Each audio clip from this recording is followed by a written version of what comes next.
While the first ATGMs fielded by Israel were the French SS.10 and SS.11, it was replaced in the late 1970s by the American TOW, or EVAN IDF service, missile. However, due to its wire-guided nature, the TOW has range limitations and cannot be used in all circumstances. Bodies of water, trees and power lines can disrupt the TOW's guidance or endanger the TOW's operator.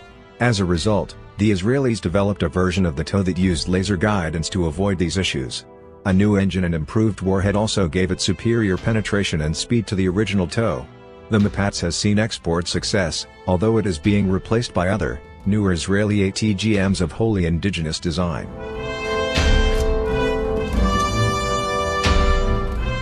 While nominally most of the IDF has switched over to the Tavor, variants of the M16 continued to serve in the IDF.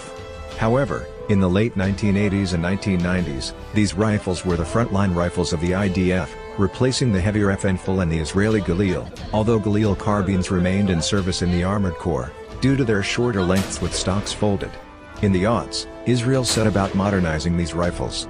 Due to the largely urban nature of combat the IDF infantry engaged in, the long 20-inch and 14.5-inch barrels of the M16S and Colt 653s were deemed too long. The barrels were sawn off to around 12.5-inch length, and the resulting carbines were called Mkutzrar. Furniture on these varied, but always had an eye towards the practical. Fabric bands could be wrapped around the plastic handguards to make them more rigid and stop them from creaking. Red dots were added straight onto the carry handles and stocks were often replaced with modern 6-position M4 stocks. The results were relatively modern, lightweight carbines on the cheap. Mkutzrar carbines are still seen in service today, although they've been supplanted by new stocks of M4S and the Tavor series.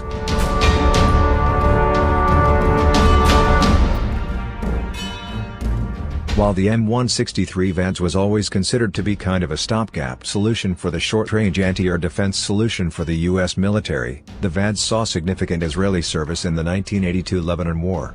In addition to scoring a kill on a Syrian MiG-21, they provided valuable ground support, suppressing infantry in urban and mountainous areas with their rapid-fire 20mm cannons.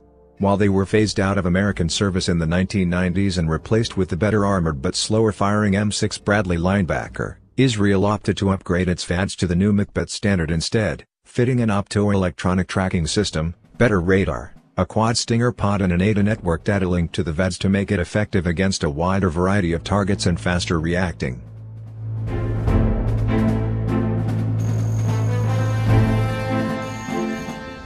Israel was one of the first customers for the American F-15 fighter. It has served admirably as the backbone of the Israeli Air Force, IAF, throughout the late 1970s to the present day. In addition to its superb performance in the air-to-air role during the